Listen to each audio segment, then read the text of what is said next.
السلام علیکم دوستو۔ JF-17 تھنڈر میں JF کا مطلب جوائنٹ فائٹر ہے۔ یہ صرف ایک فائٹر جیٹ ہی نہیں بلکہ ایک کمپریہنسو پروجیکٹ بھی ہے، اور ہمارے پاس اس کے ثبوت بھی موجود ہیں۔ پاکستانیوں کے لیے خوشی کی انتہا نہ رہی جب 23 مارچ 2007 کو پہلی بار JF-17 تھنڈر پاکستانیوں کے سامنے اپنے کرتب دکھاتا نظر آیا، جس سے پاکستانیوں میں یہ پیغام گیا کہ پاکستان نے اپنے دوست ملک چین کے ساتھ مل کر ایک ایسا فائٹر جیٹ بنا لیا ہے جو پاکستان کی شان بنے گا۔ اور 2010 میں جب فارم برو انٹرنیشنل ایئر شو میں JF-17 تھنڈر جیٹس کو UK میں ڈسپلے کیا گیا تو دنیا کو پتہ چلا کہ JF-17 تھنڈر ڈرائنگ پیپر پر ڈرائنگ سے بہت آگے جا چکا ہے۔ آج کی ویڈیو میں اس کمال کے جیٹ فائٹر کے بارے میں جانیں گے، جس کے بارے میں PAF کے chief of air staff chief air marshal Sohail امان نے کہا تھا کہ JF-17 تھنڈر ہمیں بہت مصروف رکھتا ہے، لیکن یہ ہماری منزل ہے۔ آپ اس کو شروع سے سمجھیں۔ یہ سال ہے 1990 کا۔ اس وقت پاکستان کے پاس سب سے بہترین جیٹ فائٹر F-16 ہے، جو کہ امریکہ سے خریدا ہوا 4th جنریشن جیٹ ہے۔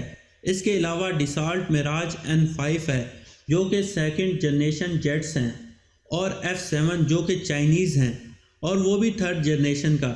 دنیا موو کر رہی ہے 4.5 جنریشن کی طرف، اور پاکستان پر پابندیاں لگ رہی ہیں تاکہ وہ اپنے ملٹری آرمز مضبوط نہ کر پائے۔ اس کا جھٹکا پاکستان کو تب لگا جب پاکستان کا اپنا جیٹ بنانے کا منصوبہ ختم ہو گیا، جب انہی پابندیوں کی وجہ سے American company Grumman project cancel ہو گیا، اور پاکستان کے پاس دو ہی آپشن تھے، یا تو وہ امریکہ یا کسی اور ملک سے جیٹ فائٹر خریدے، یا کوئی اور کمپنی ڈھونڈے جو ان پابندیوں کے باوجود پاکستان کے ساتھ مل کر ایک نیا جیٹ فائٹر بنا سکے۔ کسی دوسرے ملک سے جیٹ فائٹر خریدنے میں پرابلم یہ تھی کہ وہ مہنگے تھے، اور ان کی سروس چارجز بھی بہت زیادہ تھے، اور ان پر لمیٹڈ ویپن ہی لوڈ ہو سکتے تھے۔ اور اسی دوران چائنا کا بھی اسی گرومن کمپنی کے ساتھ پروجیکٹ کینسل ہو گیا، اور اس کی وجہ بھی چائنا پر پابندیاں تھیں۔ اور یہاں پاکستان اور چائنا دونوں کو خیال آیا کہ انہیں مل کر ایک نئے جیٹ پر کام شروع کرنا چاہیے جو ہماری ماڈرن ضروریات پوری کر سکے۔ اور پھر پاکستان ایروناٹک کمپلیکس اور چینڈو ایئر کرافٹ انڈسٹری گروپ نے مل کر یہ فیصلہ کیا کہ انہیں ایک 4th جنریشن جیٹ بنانا ہے جو سستا ہو، بہتر ہو، اور بعد میں اس کو اپڈیٹ کر کے 4.5 جنریشن یا اس سے بھی آگے لے جایا جا سکے۔ اس پروجیکٹ پر $500 ملین کے خرچ کا تخمینہ لگایا گیا، جس میں 58% کام پاکستان اور 42% کام چائنا میں رشیا کے ساتھ مل کر کرنا تھا۔ اس جیٹ کے چیف ڈیزائنر ینگ وی ہیں، جنہوں نے J-10 کو بھی ڈیزائن کیا ہے۔ یہ پروجیکٹ اس طرح تھا کہ پاکستان اسے 3 فیزز میں ڈیزائن کر رہا تھا: بلاک 1، بلاک 2 اور بلاک 3۔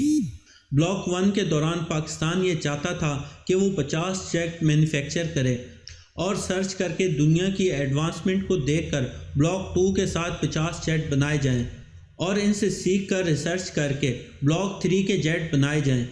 بلاک 1 کے جیٹس میں 3300 کلو گرام کے بم، ایمونیشن اور فیول لے جانے کی صلاحیت موجود تھی۔ اس میں 7 ہار پوائنٹ تھے۔ ہار پوائنٹ سے مراد جہاز کے وہ پوائنٹ جن پر میزائل، فیول ٹینک یا بم نصب کیے جا سکتے ہیں۔ اس کی اسپیڈ 1.6 ماک تھی، یعنی کہ آواز کی رفتار سے 60% زیادہ۔ اس میں KLJ-7 ریڈار موجود تھا۔ اس ریڈار کی وجہ سے JF-17 تھنڈر پر تنقید کی جاتی رہی۔ اس جیٹ میں رشین انجن کلیموو RD-93 لگا ہوا تھا۔ PAF کی ودن ویژول رینج بہت ایڈوانس تھی، یعنی کہ اگر دشمن کا جہاز اتنا قریب ہے کہ آنکھ سے دیکھا جا سکتا ہے تو پاکستان ایسی سچویشن کو آسانی سے کنٹرول کر سکتا تھا۔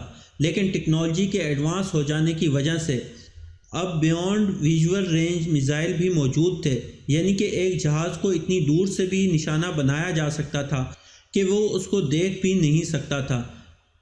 یہ میزائل SD-10 سے ہوا، جس نے JF-17 تھنڈر کو SD-10 بھی مہیا کی۔ فی الحال JF-17 تھنڈر میں یہ میزائل اور ٹیکنالوجی لگ سکتی ہے۔ PL-5E2 جو کہ ایئر ٹو ایئر میزائل ہے، JS-10 جو کہ بیونڈ میزائل ہے، C-802 anti shipping missile, MAR-1 anti radar weapon ہے، air to ground M82، 83، 84 bombs ہیں۔ اور اس سے بھی دلچسپ بات یہ کہ JF-17 تھنڈر ایک ہی وقت میں air to ground, air to air اور اینٹی شپنگ میزائل لے جا سکتا ہے۔ PAF کی آفیشیل ویڈیو میں بتایا گیا کہ JF-17 تھنڈر کو بنانے کی لاگت اسی جنریشن کے جیٹ میں 1/3 ہے۔ بلاک 1 کا 50واں جیٹ 2013 میں بنا۔ اس کے بعد پاکستان نے بلاک 2 پر کام شروع کر دیا۔ بلاک 2 کے جیٹس میں پہلے سے بہتر ایڈیونکس، پہلے سے زیادہ وزن لے جانے کی صلاحیت اور ایئر ٹو ایئر ریفیولنگ شامل کی گئی۔ ایئر ٹو ایئر ریفیولنگ سے مراد جہاز میں اڑتے ہوئے ہی اس میں فیول بھرا جا سکتا ہے اور جس سے جیٹ کو اور بھی زیادہ رینج ملتی ہے۔ اور اب بلاک 3 پر کام ہو رہا ہے اور بہت جلد بلاک 3 کے جیٹس دیکھنے کو ملیں گے جس میں ہمیں پہلے سے زیادہ اسپیڈ یعنی کہ مارک 2 دیکھنے کو مل سکتی ہے۔ ہیلمٹ ماؤنٹڈ ڈسپلے اور AESA جسے ایسا ریڈار بھی کہتے ہیں وہ خصوصیات ملیں۔ یہ وہ خصوصیات ہیں جو ہمیں 4.5 جنریشن کے جیٹ میں دیکھنے کو ملتی ہیں۔ جب بھی آپ کسی JF-17 تھنڈر کو دیکھیں تو آپ کو یہ نمبر نظر آئیں گے۔ اس کا مطلب ہے یہ 2013 میں بنا اور یہ بلاک 1 ہے اور یہ 49واں جیٹ ہے جو اس بلاک میں بنا۔ ویڈیو کے شروع میں ہم نے آپ کو بتایا تھا کہ یہ ایک کمپریہنسو پروجیکٹ ہے۔ پاکستان کا JF-17 تھنڈر اپنی سیم کیٹیگری کی جیٹ سے تقریباً 1/3 قیمت رکھتا ہے جس سے بہت سے ممالک اس میں دلچسپی رکھتے ہیں۔ پاکستان کے پاس JF-17 تھنڈر کی ایک پوری مارکیٹنگ ٹیم ہے جو کہ JF-17 کو دنیا بھر میں متعارف کروا رہی ہے۔ یہ کمال کا جیٹ ایکسپورٹ کرنا چاہتی ہے اور اس میں سب سے زیادہ پرکشش چیز اس کی قیمت ہے اور اس نئے جیٹ کی قیمت پر اسی کیٹیگری کا سیکنڈ ہینڈ جیٹ ملتا ہے۔ اس لیے پاکستان اس جیٹ کو دنیا بھر کے ایئر شو میں ڈسپلے کرتا ہے جیسا کہ فارم برو انٹرنیشنل ایئر شو، دبئی ایئر شو، پیرس ایئر شو اور زوہائی ایئر شو وغیرہ۔ ان ایئر شوز میں پاکستان اور چائنا کے JF-17 تھنڈر کو بہت سراہا گیا۔